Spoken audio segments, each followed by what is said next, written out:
नमस्कार दोस्तों, wealth sky के न्यू इंटरेस्टिंग एक्साइटिंग वीडियो में आप सभी लोगों का स्वागत है। मेरा नाम है सुधीर और काफ़ी दिन के बाद एक अच्छा प्रॉफिट मिला है। इसकी तैयारी हम काफ़ी दिन से कर रहे थे।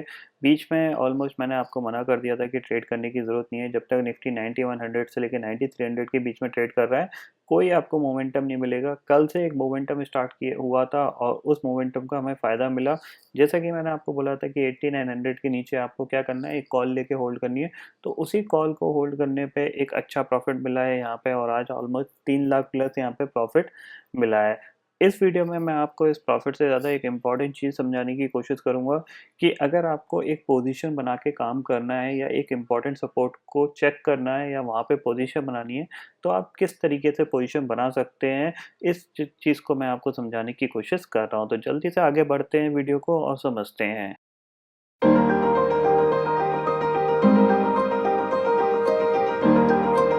फाइनली दोस्तों, जैसा कि मैं आपसे बात कर रहा हूँ कि यहाँ पे इस वीडियो में मैं आपको एक इम्पॉर्टेंट चीज़ बताने जा रहा हूँ जो कि आपके काफ़ी काम आएगी आगे आने वाले दिनों में।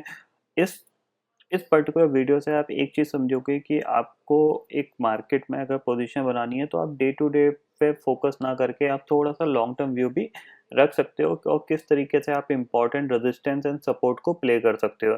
ठीक है, अगर आज की मार्केट की बात करें तो देखो अभी निफ्टी करीब 140 पॉइंट्स के आसपास ऊपर कामकाज कर रहा है। तो समझते हैं कि आखिर कैसे हमें प्रॉफिट मिला और क्या हमारा लॉजिक था और क्या पिछले मैं 2-3 वीडियो से आपको बताने की कोशिश कर रहा था। तो सबसे पहले देख लेते हैं। देखो आज करीब-करीब यहाँ पे देखा जाए तो 3,13,000 का प्रॉफिट मिला है यहाँ पे। ऑलमोस्ट अगर बात करें तो यहाँ पे आप देख सकते हो निफ्टी की 9,000 की कॉल थी, लेकिन इस कॉल के बारे में मैं आपको बताने की कोशिश कर रहा हूँ कि पोजीशन बना के आप कैसे काम कर सकते हो। ये निफ्टी जून की पोजीशन है, यानी जून एंड की लास्ट एक्सपायरी जो मंथली एक्सपायरी होती है उसकी पोजीशन थी, जो मैंने कॉल खरीदी थी कल करीब 330 पे खरीदी थी। ऑलमोस्ट 20 लॉट थे इसमें, करीब-करीब यहाँ पे 1,12,000 के आसपास का प्रॉफिट मिला यहाँ पे 12,500 का। ये बैंक निफ्टी की 18,000 की कॉल थी जहाँ पे 1,32,000 का प्रॉफिट मिला और प्लस भारतीय एयरटेल था। यहाँ पे एक मोमेंटम, बेसिकली एक मोमेंटम स्ट्रॉन्ग चल रहा था, रिजल्ट अच्छे आए थे तो एक कह सकते हैं स्टॉक भाग सकता था। तो इसी चीज़ को प्ले करके यहाँ पे भी करीब 68,000 का प्रॉफिट मिला। बट इम्पॉर्टेंट चीज़ है, वो चीज़ आपको समझना बहुत ज़रूरी है जो कि मैं आपको समझाने की कोशिश कर रहा हूँ। ये जो 9,000 की कॉल जून की क्यों खरीदी गई थी, क्या रीज़न था, इस चीज़ को मैं आपको समझाने की कोशिश कर रहा हूँ। इसको ज़रूर समझिएगा। ये एक पोजीशन थी जो बेसिकली गलती से ली गई थी, जो कि 17,500 की पुट थी। यहाँ पे मैं कॉल लेना चाह रहा था बट ये गलती से पुट ले ली गई थी। तो समझते हैं कि आखिर कि किस तरीके से ये प्रॉफिट मिला और क्या मैं आपको लास्ट वीडियो में समझाने की कोशिश कर रहा था। ठीक है? देखो, आपको जैसा कि पता है कि पिछले ऑलमोस्ट 1 हफ्ते से मैं आपको एक ही चीज़ समझाने की कोशिश कर रहा था कि जब तक निफ्टी 9100 से लेके 9300 के बीच में स्टक है, यानी इस छोटी-सी रेंज में स्टक है, इसके बीच में आप ट्रेड मत करो, इसमें आपको कोई प्रॉफिट नहीं मिलेगा। क्यों नहीं मिलेगा? तो उसका रीज़न ये था। देखो, आप समझ सकते हो कि यहाँ पे ऑलमोस्ट मार्केट क्या कर रहा था कि पिछले कुछ दिन में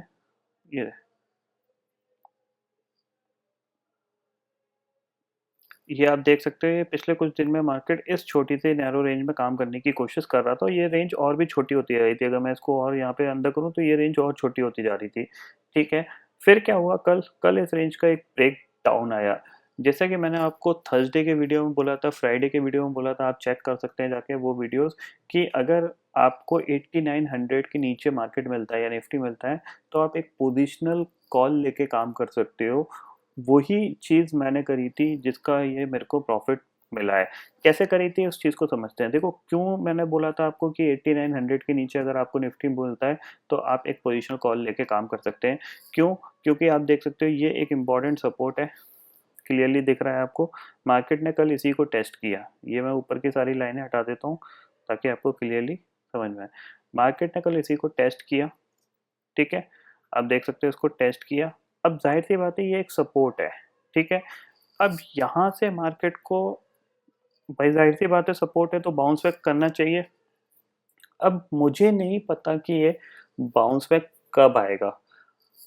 ये हो सकता था कि आज नहीं आता, कल आता, परसों आता या अगले हफ्ते आता। मुझे नहीं पता कि ये बाउंस बैक कब आएगा, क्योंकि मैं भगवान तो हूँ नहीं, ना आप भगवान हो। आपको तो सिर्फ़ ये पता है कि इस लेवल पे आके मेरे को मार्केट में क्या करना है, शॉर्ट नहीं करना है, और एक अपसाइड के ट्रेड के लिए, एक बाउंस बैक के लिए, उसके लिए मेरे को एक लॉन्ग ट्रेड जनरेट करनी है। यानी या तो मैं कॉल लूँ या फ्यूचर लूँ। ज़ाहिर-सी बात है, ये 2 ऑप्शन है, या मैं पुट राइट करूँ।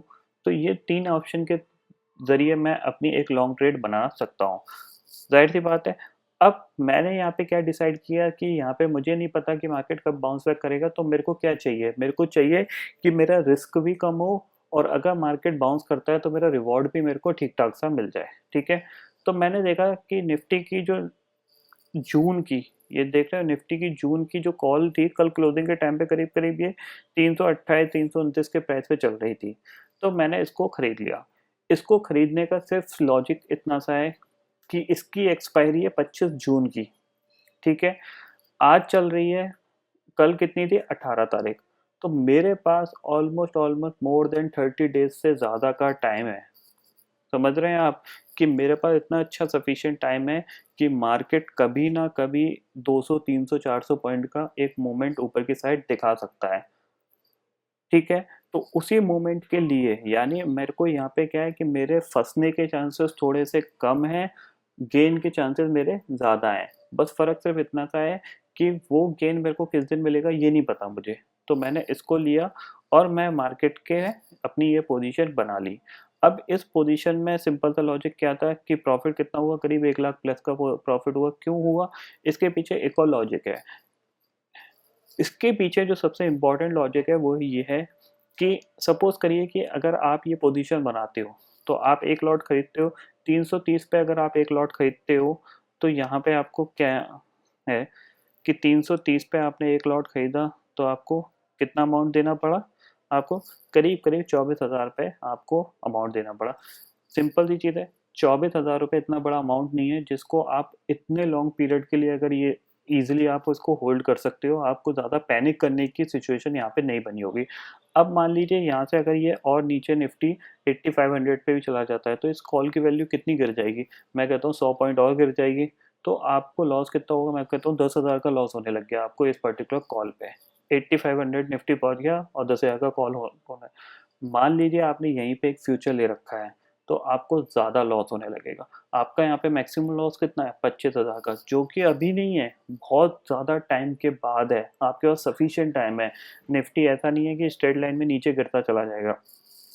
बाउंस करेगा, बाउंस करेगा, आपको एग्ज़िट मिल जाएगा, और अगर आपके सपोर्ट से ही बाउंस कर गया, जिस सपोर्ट की आपको उम्मीद है बाउंस की, अगर वो वहीं से बाउंस कर गया तो आपको एक अच्छा रिवॉर्ड मिल जाएगा।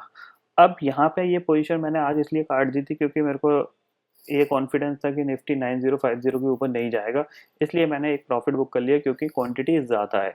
तो आपको प्रॉफ़िट भी बुक करना है कि अगर आपको ठीक-ठाक सा प्रॉफ़िट मिल गया, तो आप उसमें अपना प्रॉफ़िट बुक कर लीजिए। पहली चीज़ तो ये आती है। दूसरी चीज़ ये आती है कि एक मेरे को लॉन्ग पोज़ीशन बनाने में निफ्टी की 24,000 का मेरे को यहाँ पे पोज़ीशन मेरी बन गई निफ्टी के 1 लॉट पे। अगर मैं यही पोज़ीशन फ्यूचर में बनाता तो मेरे को मोर देन 1 लाख से ज़्यादा का मार्जिन देना पड़ता।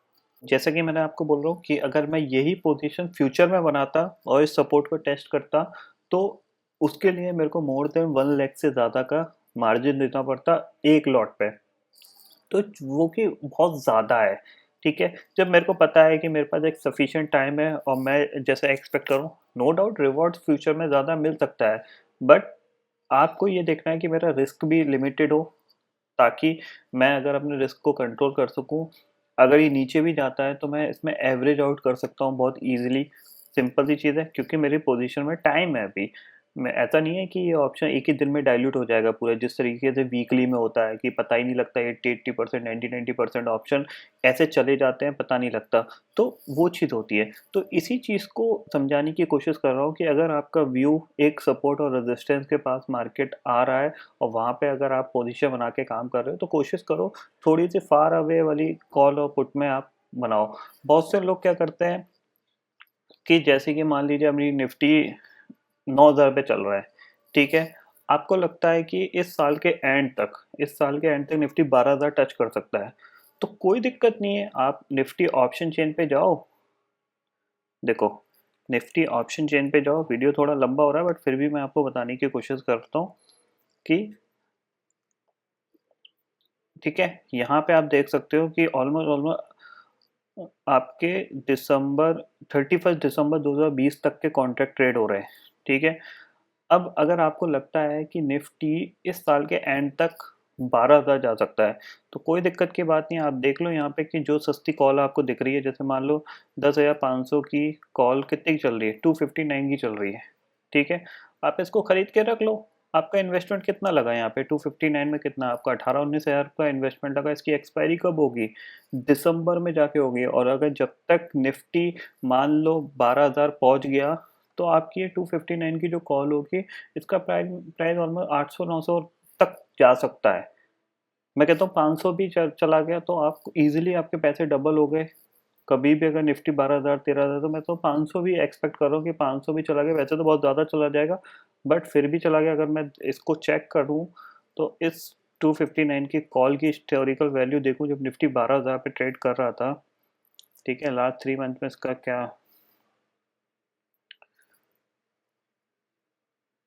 देखो 20 फरवरी ये करीब 2049 की ट्रेड कर रही थी जब निफ्टी ऑलमोस्ट 12,000 के आसपास ट्रेड कर रहा था।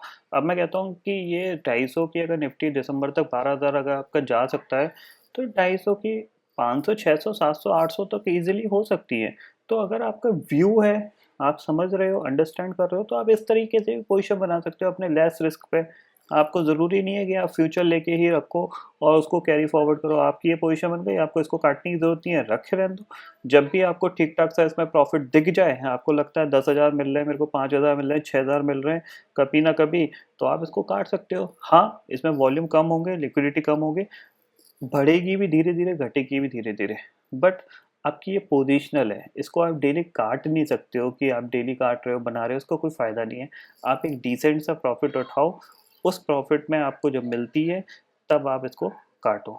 ठीक है? ये चीज़ समझ में आ गया? तो ये चीज़ मैं आपको बताने की कोशिश कर रहा हूँ कि अगर आपका व्यू किसी भी सपोर्ट और रेजिस्टेंस पे अपनी पोजीशन बनाने का है, तो आप उसको कोशिश करो कि आप वीकली में ना करके मंथली में करो, या फिर आप देख लो कि नेक्स्ट मंथ का कॉन्ट्रैक्ट का प्राइस क्या चल रहा है, आप उस कॉन्ट्रैक्ट पे भी बना सकते हो ताकि आपके पास टाइम वैल्यू हो। टाइम वैल्यू होगी तो उसका फ़ायदा ये होगा कि आपको पैनिक करने की सिचुएशन नहीं आएगी कि यार मेरा ऑप्शन गिरे जा रहा है और मैं निकल जाऊँ, काट लूँ। कभी-कभार ऐसा होता है कि पोजीशन बनाई, तुरंत रिवॉर्ड नहीं मिलता है, 1, 2 दिन, 3 दिन, 4 दिन लग जाते हैं मार्केट को बाउंस करने में, कभी-कभार ऐसा होता है। तो उस कंडीशन में आप पैनिक नहीं करोगे। ये चीज़ मैं आपको समझाने की कोशिश कर रहा था इस वीडियो में।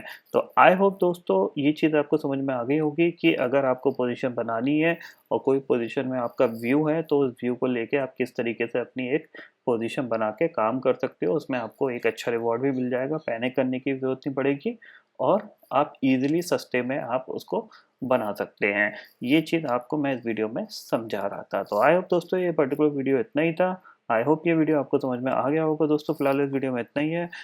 अगर वीडियो पसंद आता है तो लाइक और शेयर ज़रूर करिएगा और चैनल को जो सब्सक्राइब कर लीजिए क्योंकि मैं सुधीर लेके आता रहूँगा हर दिन आपके लिए नए-नए वीडियो। इसी के साथ शुक्रिया दोस्तों।